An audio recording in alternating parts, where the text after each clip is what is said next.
بسم الله الرحمن الرحيم.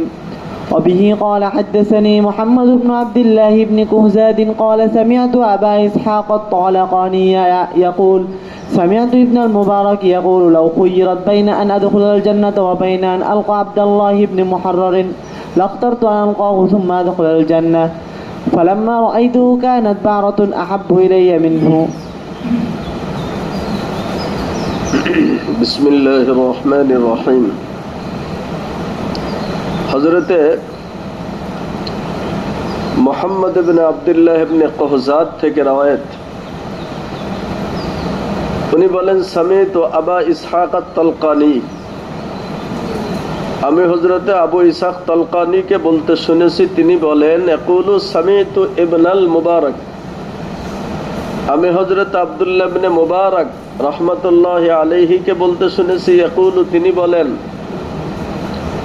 উস্তাদের প্রতি শ্রদ্ধা কত বেশি ছিল দেখেন, যতক্ষণ হক ছিল ততক্ষণ শ্রদ্ধা ছিল, হক নাই শ্রদ্ধা নাই। লাউ খুয়্য়িরতু বাইনা আন আদখুলাল জান্নাতা ওয়া বাইনা আন আলকা আব্দুল্লাহ ইবনে মুহাররার, আমাকে যদি স্বাধীনতা দেওয়া হইতো, ইখতিয়ার দেওয়া হইতো জান্নাতে প্রবেশ করার জন্য এবং আমার উস্তাদ আব্দুল্লাহ ইবনে মুহাররারের সাক্ষাতের জন্য। কিসের জন্য? সবাই ঘুমাইতেছে নাকি? বুঝেন বিষয়টা, আমাকে যদি স্বাধীনতা দেওয়া হতো কিসের জন্য? যে জান্নাতে প্রবেশ করা আর আমার উস্তাদের সাথে সাক্ষাৎ করার ভিতরে, যেটা ইচ্ছা তুমি আগে করো। লাখতারতু আন আলকাহু, লা আখতারতু আন আলকাহু, তাহলে আমি উস্তাদের সাথে সাক্ষাৎ করাটাকেই নির্বাচন করে নিতাম আগে। সুম্মা আদখুলাল জান্নাহ, এরপরে আমি জান্নাতে প্রবেশ করতাম। ছোটখাটো শ্রদ্ধা নাকি? বুঝেন না বিষয়টা? বিশাল বিশাল বিষয় না? জি, জান্নাতের সাথে তুলনা করছেন। কিন্তু ফালাম্মা রাআইতুহু, আমি যখন উস্তাদের ভিতরের হাদিস বর্ণনার ত্রুটি বিচ্যুতিগুলি দেখতে পাইলাম, কি করতে পাইলাম? ত্রুটি বিচ্যুতি। এই শ্রদ্ধা ছিল ততক্ষণ পর্যন্ত যতক্ষণ পর্যন্ত হাদিসের ভিতরে কোনো ত্রুটি পাই নাই। কি পাই নাই? ত্রুটি পাই নাই। হাদিসের ভিতরে কোনো ত্রুটি পাই নাই। কিন্তু আমি যখন ফালাম্মা রাআইতুহু, ওনার ভিতরে হাদিসের জগতের ত্রুটিটা খুঁজে পাইলাম, তখন তিনি আমার কাছে এত নিকৃষ্ট হইল, কানাত বারাতুন আহাব্বু ইলাইহি মিনহু, আহাব্বা ইলাইহি মিনহু। বারা মানে কি? উটের মল, উটের পায়খানা। বুঝেন না বিষয়টা? উটের গোবর। তো এটা আমার কাছে বেশি প্রিয় হইতো ওনার থেকে। তার মানে ওটা তো নাপাক জিনিস, ওটা তো আর কারো কাছে প্রিয় হয় না। তার মানে এটা যেমন নিকৃষ্ট, তার থেকে বেশি নিকৃষ্ট আমার কাছে মনে হইতো। কি কারণে? হাদিসের ত্রুটির কারণে। কিসের কারণে? ত্রুটির কারণে। তাহলে আব্দুল্লাহ ইবনে মুহাররার উনি এরকম একজন কি ছিলেন? ত্রুটি যুক্ত বর্ণনাকারী ছিলেন। উস্তাদ হিসেবে তো অনেক মাহের ছিলেন, কিন্তু ওনার ভিতরে হাদিস বর্ণনার ক্ষেত্রে এই ত্রুটি ছিল, জাল হাদিস বর্ণনা করতেন। জি চলেন।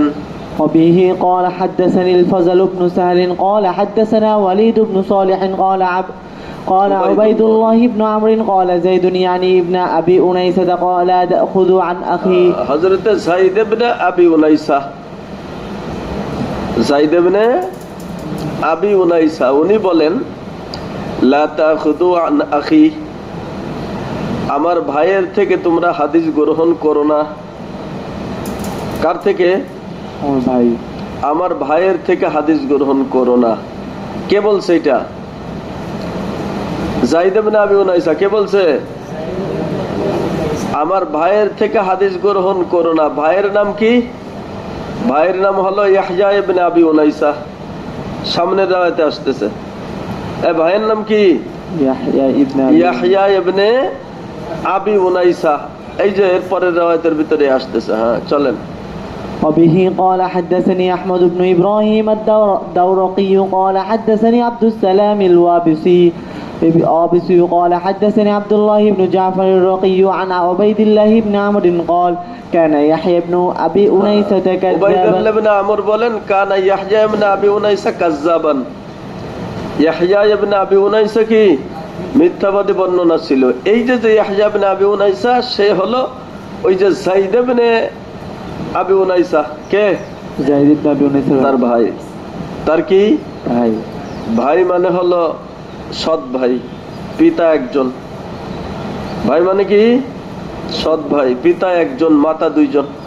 হ্যাঁ, তো সে হাদিস বর্ণনার ক্ষেত্রে উনি ছিলেন গ্রহণযোগ্য বর্ণনাকারী, আর এই ভাইয়ের ছিল মাতরুকুল হাদিস, তার হাদিস গ্রহণ করা হইতো না, বর্জিত ব্যক্তি ছিল ইয়াহইয়া ইবনে আবি উনাইসা। হ্যাঁ চলেন।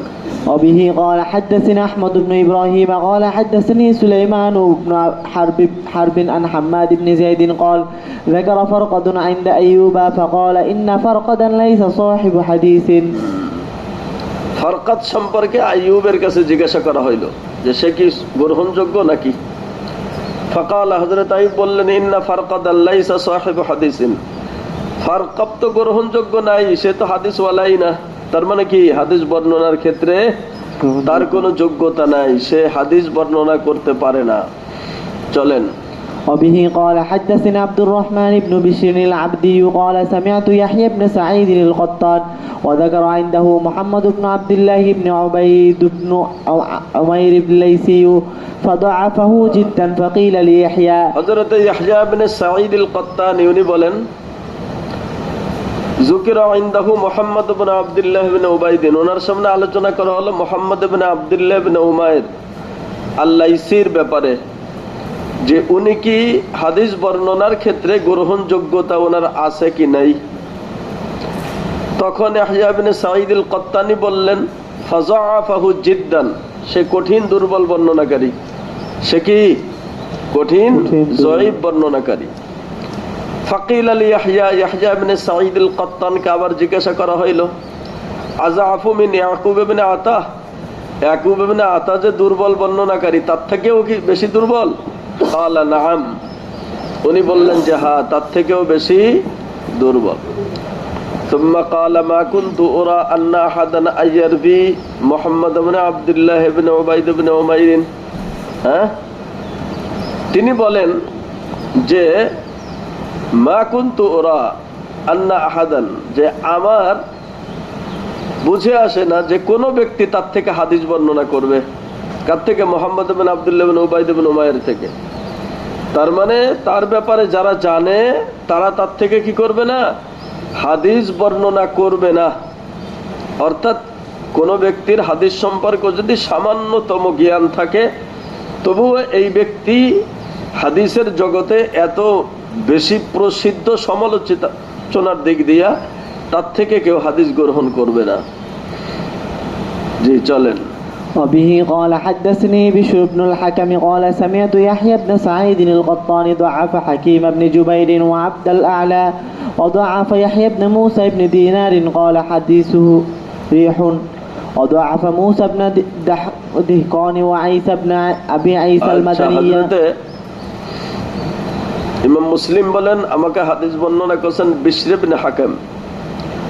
বিশর ইবনে হাকাম বলেন সামিতু ইয়াহইয়া ইবনে সাঈদ আল-কত্তানী, আমি ইয়াহইয়া ইবনে সাঈদ আল-কত্তানীকে বলতে শুনেছি, ওই যে উপর রিওয়ায়াতে যে ইয়াহইয়া গেছে, উনি যাআফা হাকিম ইবনে জুবাইরিন, তিনি হাকিম ইবনে জুবাইরকে দুর্বল বর্ণনাকারী হিসেবে বর্ণনা করেছেন।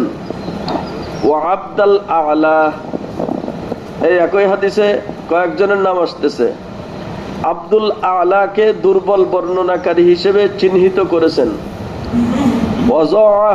যাআফা ইয়াহইয়া ইবনে মুসা ইবনে দিনার, এবং তিনি ইয়াহইয়া ইবনে মুসা ইবনে দিনারকে দুর্বল বর্ণনাকারী হিসেবে নির্ণয় করেছেন।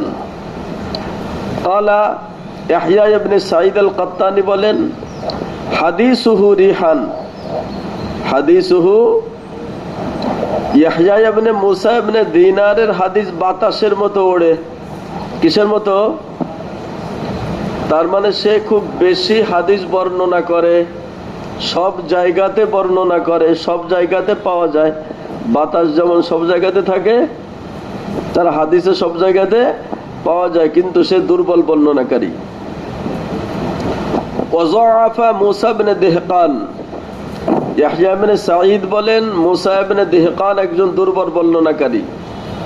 ওয়া ঈসা ইবনে আবি ঈসা আল মাদিনী, ঈসা ইবনে আবি ঈসা মাদানী একজন দুর্বল বর্ণনাকারী। ওয়া সামি'তুল হাসান ইবনে ঈসা ইয়াকুলু, ইয়াহইয়া বলেন যে আমি হযরতে হাসান ইবনে ঈসাকে বলতে শুনেছি, ক্বাল আলী ইবনুল মুবারক, তিনি বলেন যে আমাকে আব্দুল্লাহ ইবনে মুবারক বলছেন, ইদা কাদিমতা আলা জারিরিন, তুমি যদি জারিরের দরসে যাও। কার দরসে? জারিরের দরসে যাই। ফাকতুব ইলমাহু কুল্লাহু, তাহলে তার সমস্ত এলেম তুমি লিখতে পারো। তার মানে তার কাছে যে হাদিসের ভান্ডার আছে এটাকে তুমি লিখতে পারো, সে গ্রহণযোগ্য বর্ণনাকারী। কিন্তু তিন ব্যক্তির থেকে সে যে হাদিস গ্রহণ করেছে সেটা গ্রহণ করা যাবে না। ইল্লা হাদিসা সালাসা লা তাকতুব আনহু, তিনজনের হাদিস গ্রহণ করো না। কয়জনের হাদিস? কথা বলছে নাই। জারিরের কাছে যে হাদিস আছে সেটা গ্রহণ করতে পারো, কিন্তু জারিরের আরো তিনজন উস্তাদ আছে, তাদের থেকে জারির যে হাদিস বর্ণনা করে সেটা গ্রহণ করতে পারো না। তার মানে বোঝা যায় জারির গ্রহণযোগ্য বর্ণনাকারী, তার ভিতরে ত্রুটি নাই। কিন্তু সে যে উস্তাদদের কাছ থেকে হাদিস শিখছে তার ভিতরে তিনজনের ভিতরে ত্রুটি ছিল। কয়জনের ভিতরে? এদের থেকে হাদিস গ্রহণ করা যাবে না। হাদিসা উবাইদা ইবনে মুআত্তিবিন, উবাইদ ইবনে মুআত্তিব ও সিররি ইবনে ইসমাঈল ও মুহাম্মদ ইবনে সালেম, এই তিনজন। কয়জন? এই তিনজন, এদের থেকে হাদিস বর্ণনা করা যাবে না। ঠিক আছে? কয়টা হাদিস পড়লেন এই শিরোনামে? হ্যাঁ, কয়টা সংখ্যা আছে না? 93টা হাদিস পড়ছেন। কোন কোনটার অধীনে একাধিক মত আসছে, সেগুলিকেও কখনো কখনো ভিন্ন হাদিস ধরা হয়। তো এখানের ভিতরে আলাদা করে বর্ণনা করা হয় নাই। এর ভিতরে 73 জন দুর্বল বর্ণনাকারীর আলোচনা গেছে। কতজন? 73 জন দুর্বল বর্ণনাকারীর নাম এর ভিতরে বর্ণিত হয়েছে। ভাই বুঝে আসছে বিষয়টা? এদের ভিতর থেকে কিছু সংখ্যকের নাম মুখস্থ রাখবেন, যে সমালোচিত বর্ণনাকারী যাদের থেকে ইমাম মুসলিম হাদিস নেন নাই, তাদের কিছু বর্ণনা দেন, নাম দেন। ভাই বুঝে আসছে বিষয়টা? আচ্ছা। কালা মুসলিমুন, এখান থেকে শেষ পর্যন্ত যে মতনগুলি এই যে বলছিলাম না, মুকদ্দমাতে শুরুর কয়েক পৃষ্ঠা, মুকদ্দমাতে শুরুর ওই যে হাদিস আরম্ভ হলো যেখান থেকে শাহাদাতাইনের আয়াত আসলো, এই শুরুর দিকের কিছু হাদিস পরীক্ষাতে আসে যেগুলি বলছি। শুরুর দিক দিয়ে ও পর্যন্ত ইয়াদ করবেন একেবারে পুরোপুরি। আর এই যে এখান থেকে নিয়ে শেষ পর্যন্ত যতটুকু আছে, ভাই বুঝে আসছে বিষয়টা? ইবারত হলো এই দুই জায়গার থেকে, শুরুর থেকে শেষের থেকে, এগুলির থেকে হলো ইবারত পরীক্ষাতে আসে। বিশেষ করে এই পৃষ্ঠার পরে যে শিরোনামটা আসছে, সিহাতুল ইহতিজাজ বিল হাদিসিল মুআনান, এটা একটু বেশি আসে। তো হযরতে কালা মুসলিমুন, ইমাম মুসলিম ইবনে হাজ্জাজ বলেন, কিতাবওয়ালা, উনি বলেন, ওয়া আশবাহু মা যাকারনা, আমরা যাদের নামগুলি উল্লেখ করলাম তাদের মতো আরো অনেক ব্যক্তি আছে। তাদের মতো কি? এটা মনে করেন না যে দুর্বল বর্ণনাকারী মনে হয় এই কয়জনের ভিতরে সীমিত, এটা না, কিন্তু এটা না বিষয়। সেগুলি আনতে গেলে তো কিতাবই অনেক লম্বা হয়ে যায়। মুকদ্দমার মুকদ্দমা থাকে না। তো বলতেছে আমরা যা উল্লেখ করেছি এরকম সাদৃশ্য দুর্বল বর্ণনাকারী মিন কালামে আহলিল ইলমি, আহলে এলেমদের কথা অনুযায়ী। কাদের কথা অনুযায়ী? আহলে এলেম মানে উসুলে এলেম, হাদিসের সূত্র সম্পর্কে যাদের জ্ঞান আছে তারা, তাদের যেই কথা ফি মুত্তামিহি রুয়াতিল হাদিস, হাদিসের বর্ণনার ক্ষেত্রে অভিযুক্ত যারা, ওয়া ইখবারিহিম আন মাআইবিহিম, এবং তাদের এই ত্রুটি সহ বর্ণনাগুলি, এগুলির দৃষ্টান্ত সাদৃশ্য কাসীরুন, অনেক। সাদৃশ্য কি? আহলে এলেমদের কথা অনুযায়ী আমরা যে দুর্বল বর্ণনাকারীদের একটা ফিরিস্তি এখানে তুলে ধরেছি, এদের সাদৃশ্যের সংখ্যা এই কয়টার ভিতরে সীমিত নয়, বরং কাথিরুন, কি অনেক বেশি, অনেক বেশি। ইয়াতুলুল কিতাব, সেটা যদি বর্ণনা করতে যায় তাহলে কিতাব কি হয়ে যায়? অনেক লম্বা হয়ে যায়। বিযিকরিহি আলাল ইস্তিকসাই, যদি বিস্তারিত সেটাকে উল্লেখ করা হয়, সেটাকে বিস্তারিত উল্লেখ করলে কিতাব কি হয়ে যাবে? অনেক লম্বা হয়ে যাবে। তখন আর মুকদ্দমা থাকবে না, এটাই আলাদা একটা কিতাব হয়ে যাবে। তবে আমি যতটুকু উল্লেখ করছি, ওয়াফিমা যাকারনা কিফায়াতুল লিমান তাফাহামা ওয়া আকালা মাযহাবাল কওমি ফিমা ক্বালু, উলামায়ে কেরাম যা বলছেন, উলামায়ে কেরামের মাযহাব যারা বোঝে, উলামায়ে কেরামের ভক্ত যারা আছে, যারা তাদের কথা বুঝতে সক্ষম, ফিমা যাকারনা কিফায়াতুন, যেটা উল্লেখ করছি এটা তাদের জন্য যথেষ্ট হবে। কথা বুঝে নাই? দৃষ্টান্ত একটা দুইটা দিলেই তো বুঝে আসে, তাই না? তো একটা দুটো দিনে অনেকগুলি দিছি। তো এদের মতো আরো যত দুর্বল বর্ণনাকারী আছে হাদিস সম্পর্কে, যারা গবেষণা করবে, উলামায়ে কেরামদের মাযহাব যারা বোঝে, তারা এটার দ্বারাই তাদের জন্য যথেষ্ট হবে। মিন যালিকা ওয়া বায়ানু, এবং উলামায়ে কেরাম যেটা বর্ণনা দিয়েছেন উসুল, উলামায়ে কেরাম যেই উসুলের বর্ণনা দিয়েছেন, এই উসুলের মাপকাঠিতে এরকম দুর্বলদের সংখ্যা অনেক বেশি। উলামায়ে কেরামের এই বর্ণনা অনুযায়ী সেটাকে যদি একত্রিত করা হয়, কিতাব অনেক লম্বা হয়ে যাবে। এই একত্রিত করার কাছে যাই নাই, যেটা উল্লেখ করেছি এটাই তাদের জন্য যথেষ্ট হবে।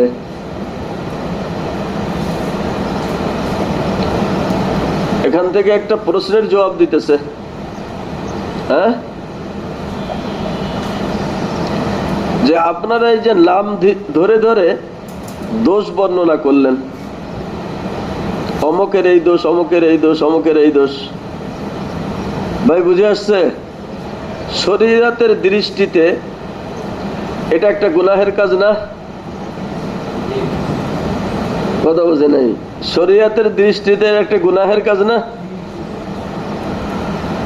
তো ইমাম মুসলিম তার জবাব দিতেছেন। ইমাম মুসলিম তার কি করতেছেন? আপনারা এটাকে গুনাহের কাজ বলেন কোন হিসেবে? দুর্বল বর্ণনাকারীদের বর্ণনা যদি আসে, তাহলে দুর্বল আর সবল যদি আপনি না চেনেন, তাহলে তাদের বর্ণনা অনুযায়ী মানুষ আমল করবে। কি বলেন, করবে কিনা? তাহলে ভুল বর্ণনায় আমল করলে আমল কি শুদ্ধ হবে নাকি? নামাজের আমল হোক, রোজার আমল হোক, হজের আমল হোক, ইমানের আমল হোক, যেটাই হোক না কেন, আমল শুদ্ধ হবে নাকি? কথা বলছে নেই। তা আমল যেহেতু শুদ্ধ হবে না, এখন যাদের ব্যাপারে আমি জানি যে এই আমলে, এই হাদিসে আমল শুদ্ধ হবে না, এটা ধরাই না দিলে এটা খেয়ানত হবে না? আর সেই খেয়ানতটা কি শুধু ব্যক্তির সাথে সম্পর্ক না, দিনের সাথে সম্পর্ক, দিনের সাথে সম্পর্কযুক্ত। ঠিক আছে? এজন্য বলতেছেন, ওয়া ইন্নামা আলজামু আনফুসাহুমুল কাশফা আন মাআইবি রুয়াতিল হাদিসি ওয়া নাকলিল আখবার। বলতেছে উলামায়ে কিরাম এ সমস্ত দূষিত ব্যক্তির দোষ ত্রুটি খুলে খুলে বর্ণনা করাটা নিজেদের জন্য আবশ্যকীয় করে নিয়েছেন। কি করে নিয়েছেন? আবশ্যকীয় করে নিয়েছেন। আন মাআইবিন মাআইবি রুয়াতিল হাদিস, বর্ণনাকারীদের ত্রুটি বিচ্যুতি বর্ণনা করার জন্য। ওয়ানাকিলিল আখবার, হাদিস যারা নকল করে, হাদিস যারা বর্ণনা করে তাদের ত্রুটি বিচ্যুতি এটাকে খুলে খুলে বর্ণনা করা নিজেদের জন্য আবশ্যকীয় করে নিয়েছেন। তাহলে আবশ্যকীয় করে নিলেন তো একটা গুনাহের কাজকে। এই আবশ্যকীয় কি করে নিলেন? বলে ওয়াফতাউ বিদালিকা, এই ব্যাপারে যখন প্রশ্ন করা হয়েছে ওনারা ফতোয়া দিয়েছেন। হিনা সুইলু, হিনা যখন আর কি প্রশ্ন করা হয়েছে তখন ওনারা জবাব দিয়েছেন, ফতোয়া দিয়েছেন যে শোনো, এই দুর্বল বর্ণনাকারীদের বর্ণনার ভিতরে লিমা ফিহি মিনাল আজিমিল হাস, দ্বীনের বিরাট একটা অংশ নিহত রয়েছে। আছে কি নাই? আজিমিল হজ মানে কি? আজিমিল হজ মানে কি? হজুন মানে অংশ না, আর আজিম মানে কি? বিশাল। এর ভিতরে দ্বীনের কি রয়েছে? বিশাল একটা অংশ রয়েছে। ইদিল আখবারু ফি আমরিদ দ্বীনি, কেননা হাদিসগুলি কি সম্পর্কে? কথা বলছে না, হাদিসগুলি কি সম্পর্কে? আমরে দ্বীন সম্পর্কে, দ্বীনের বিধান বলি সম্পর্কে। হাদিসগুলি কি সম্পর্কে? দ্বীনের বিধান বলি সম্পর্কে। এখন এই দ্বীনের বিধানগুলি ইন্নামা তা'তিবি তাহলিলিন আও তাহরিমিন আও আমরিন আও নাহয়িন আও তারগীবিন আও তারহিবিন, এই দ্বীনের বিষয়গুলি এই ছয়টার বাহিরে আছে নাকি? হয়তো সেই বিষয়গুলি হালালের হবে, না হয় হারামের হবে। বিষয়গুলি কি সম্পর্কে হবে? হালাল হিসাবে হবে, না হলে হারাম হিসেবে হবে। আওয়ামের হবে, না হয় নাহি হবে। তারগীব তারহিব তো বোঝেন, উদ্বুদ্ধকরণ অথবা ভীতি প্রদর্শন, তাই না? এখন যদি তাদের হাদিসগুলি হালাল সম্পর্কে হয় আর যদি হারামের বর্ণনা থাকে, কি থাকে? হারামের বর্ণনা থাকে, তাহলে হালালটাকে হারাম করে ফেললেন না হাদিসগুলি মানে দুর্বলতা না ধরে দিলে? ওই যে পিছনে হাদিস গেছে না, লার পার্থক্য গেছে। কিসের পার্থক্য? হাসান বসরি থেকে হাদিস বর্ণনা করছেন, জয়ীব বর্ণনাকারী লা একটা বাড়াই দিছেন, আর এটা ধরা পড়ছে ওনার ছাত্রের কাছে যে না, আমার উস্তাদের হাদিসের ভিতরে লা শব্দটা নাই। তাহলে এক লা বাড়ানোর দ্বারাই হালালকে কি করে ফেলছে? হারাম করে ফেলছে, হারামকে হালাল করে ফেলছে। এখন এই বিধানবলীগুলি যা দুর্বল বর্ণনাকারীরা বর্ণনা করছে, এটা দ্বীনের গুরুত্বপূর্ণ একটা অংশ। এর দ্বারা হয়তো হালাল প্রমাণিত হবে, না হয় হারাম প্রমাণিত হবে। আওয়ামের গুলির ব্যাপারে আসবে হাদিস, না হয় নাহিগুলির ব্যাপারে আসবে, দ্বীনের তারগীব তারহিবের ব্যাপারে আসবে।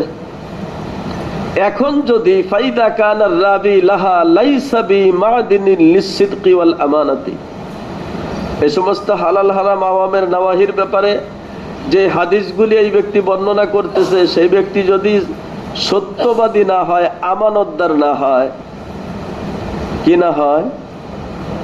একথা বলছে না, কি না হয়? সত্যবাদী না হয়, আমানতদার না হয়। সুম্মা আকদামা আলা রাওয়ায়াতি আনহু মান কাদ আরাফাহু, এরপর আপনারা যারা ত্রুটি বিচ্যুতি জানলেন, এই ত্রুটি বিচ্যুতি জেনেও চুপচাপ থেকে ওই হাদিসগুলিকে বর্ণনা করলেন। এই ভালো করে বুঝেন, কিছু মানুষ তো আছে যাদের সামনে এটা ধরা পড়ছে, এখন তারা চুপচাপ করে এই বেচারার নাম বলা যাবে না, এই বেচারার মানহানি হবে, এইটা চিন্তা করে যদি চুপ থাকেন, ওয়ালাম ইউবাজ্জিন মা ফিহি, তার ভিতরে যে ত্রুটি আছে সেই ত্রুটির বর্ণনা যদি না দেন, লিগাইরিহি, অন্যের তুলনায়, মিম্মান জাহালা মারিফাতাহু, যারা ভুলকে ধরতে পারে না। আপনি তো ভুল ধরতে পারছেন, এরপরে আপনি বললেন না, চুপ থাকলেন, এই হাদিসগুলি চলে গেল অন্যের কাছে যারা ভুল ধরতে পারে না, তাহলে তারা হালালকে হারাম করলো, গুনাহ হবে না? হারামকে হালাল করে দিল, গুনাহ হবে না? আওয়ামের গুলি নাওয়াহি হলো, নাওয়াহি গুলি আমর হলো, গুনাহ হবে না? কানা ইসমান বিফিলিহি যালিকা, তখন তো এই গুনাহটা গিয়া জাননেওয়ালা ব্যক্তির উপরেই বর্তাবে, নাকি না জাননেওয়ালার ব্যক্তির উপরে? এই কথা বলছে নাই, জাননেওয়ালা ব্যক্তির পরে বর্তাবে নাকি না জাননেওয়ালা ব্যক্তির পরে?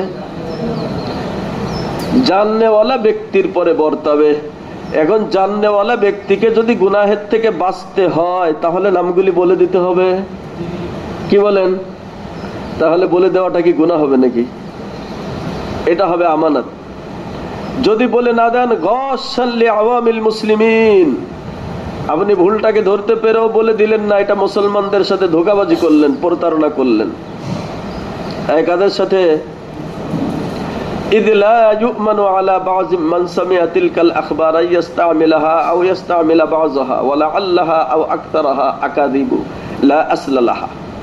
কেন বলতেছে আওয়াম তো নিরাপদ নয়, লা ইয়ামানু, কি না নিরাপদ নয় এ থেকে, আলা বাজি মান সামিয়া তিলকাল আখবার, ওই দুর্বল বর্ণনাকারীর থেকে যে হাদিসগুলি শুনেছে হয়তোবা তার সবগুলির উপরে আমল করবে, আও ইয়াস্তামিলা বাযহা, অথবা কিছুর উপরে আমল করবে। এই 10টা হাদিস শুনছে, 10টার উপরে আমল করবে, না হলে কিছুর উপরে আমল করবে, করবে না। ওয়ালা আল্লাহা ওয়া আকতারাহা আকাযিবু, অথচ তারাই 10টার ভিতরে অধিকাংশ হাদিস কি মিথ্যা। লা আসলা লাহা, যার কি নাই, কোনো ভিত্তি নাই। হ্যাঁ, তাহলে এই ব্যক্তি না জেনে এগুলির পরে আমল করার কারণে তার আমলগুলি কি হয়ে যাবে? বাতিল হয়ে যাবে। কি হয়ে যাবে? বাতিল হয়ে যাবে। অথচ মা আন্নাল আখবার আস-সিহাহা মিনার রিওয়ায়াতিত তিকাতি, গ্রহণযোগ্য ব্যক্তিদের থেকে সহি বর্ণনার কোনো অভাব নাই। প্রচুর গ্রহণযোগ্য কি বর্ণনাকারীর থেকে সহি বর্ণনা আসছে। ও আহলুল কানাআতি, আহলে কানাআত তার মানে যাদের বর্ণনার ব্যাপারে উলামায়ে কেরাম তুষ্ট, তাদের থেকে অনেক বর্ণনা আসছে, আকসারু, অনেক বর্ণনা আসছে। মিন আইয়ুস্তাররা ইলা নাকলিম মান লাইসা বিসিকাতিন ওয়ালা মাকনাইন, যারা গ্রহণযোগ্য না, যারা মানুষের কাছে প্রিয় না, তাদের বর্ণনার দিকে মুখাপেক্ষী হওয়ার কোনো প্রয়োজনই নাই। কথা বলছে নাই? সহি সনদে বর্ণিত বিপুল সংখ্যক হাদিস আছে। এখন দুর্বল ব্যক্তিদের বর্ণনার দিকে যাওয়ার কোনো দরকার আছে? কথা বলছে নাই, কোনো দরকার নাই। কাজেই তাদের নামগুলিকে বর্ণনা করে মানুষদেরকে এই গুনাহের থেকে বাঁচার সুযোগ করে দেওয়া হয়েছে। যারা বর্ণনা করছেন তারা তো দায়ী হন নাই, বরং তারা আরো সওয়াবের কাজ করছেন, সদকায়ে জারিয়ার কাজ করছেন। এই কিসের কাজ করছেন? সদকায়ে জারিয়া।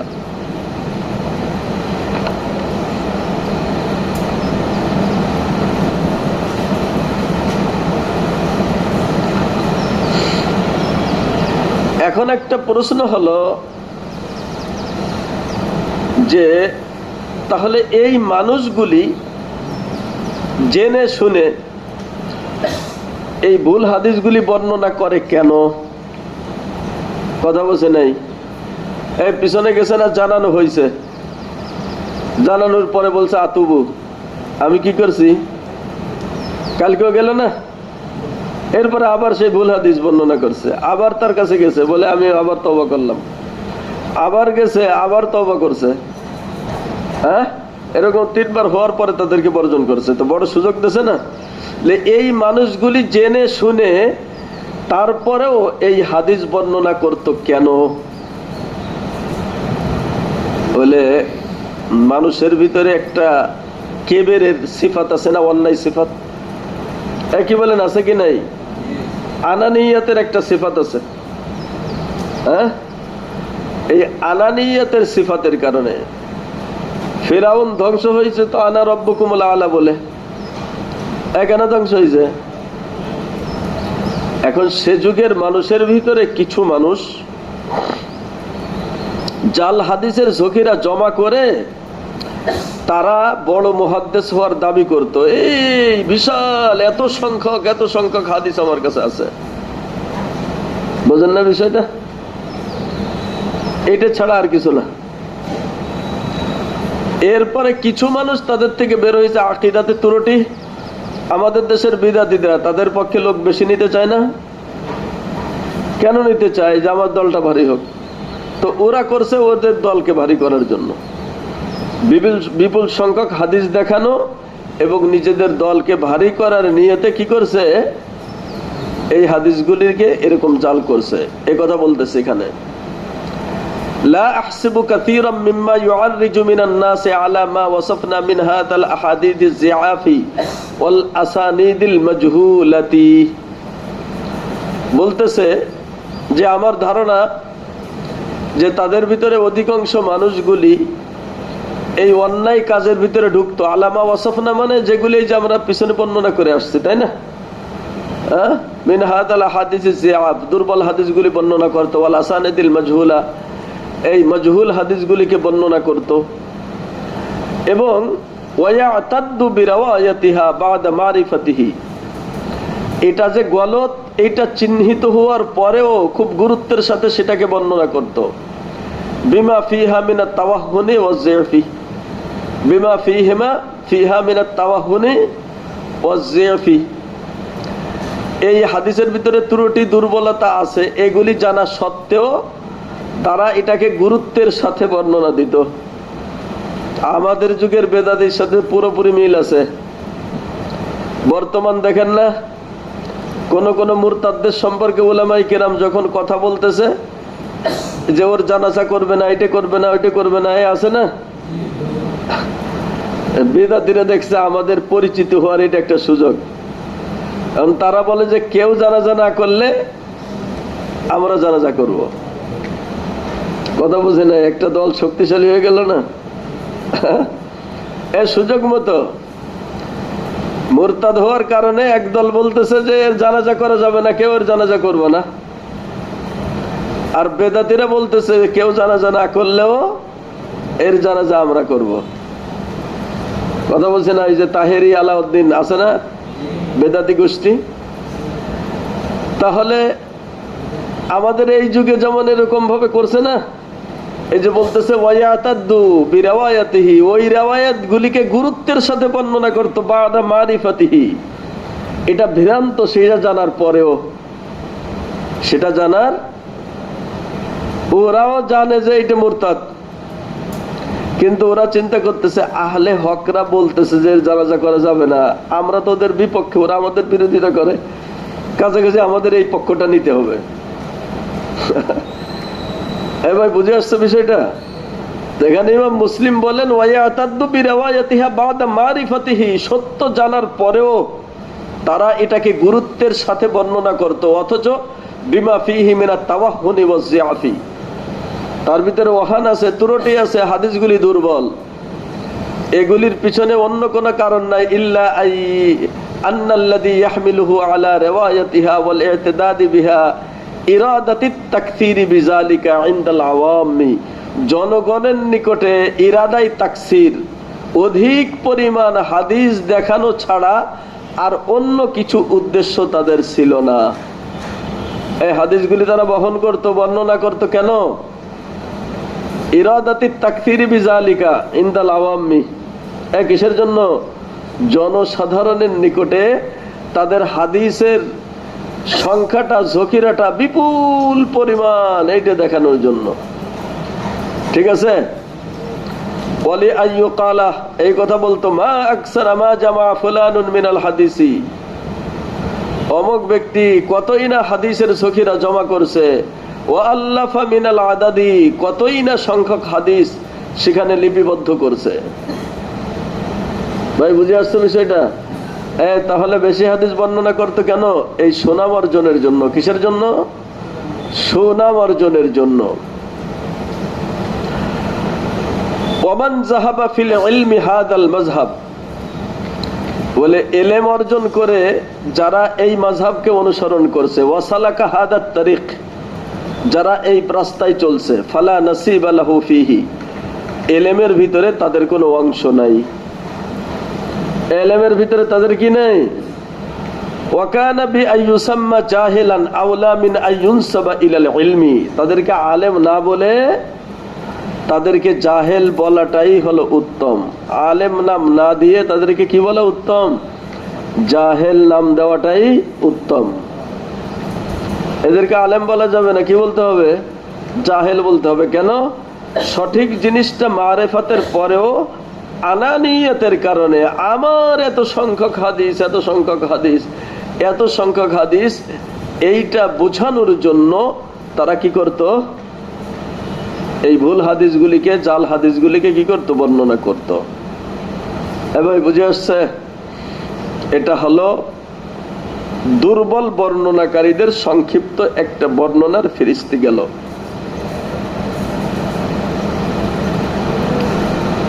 হ্যাঁ, আচ্ছা থাক।